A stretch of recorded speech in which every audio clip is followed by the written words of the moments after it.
তাচ্ছিল্য বোঝো আয়ুষ্মান? না তো। অবজ্ঞা নিশ্চয় বোঝো? সেটা কি? তাচ্ছিল্যের সমার্থক শব্দ। না, বুঝি না। উপেক্ষা তো বোঝো? ভারী মুশকিলে ফেললে তো। অনাদর, অবহেলা, না, বুঝি না। এটাও বোঝো না?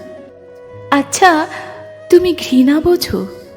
শব্দটিকে চেনা চেনা লাগছে কিছুটা। ভাগ্যিস কিছুটা চেনো। তুমি বুঝি সব চেনো? চিনি তো।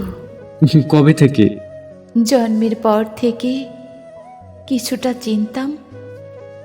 তোমাকে চেনার পর পুঙ্খানুপুঙ্খভাবে চিনেছি।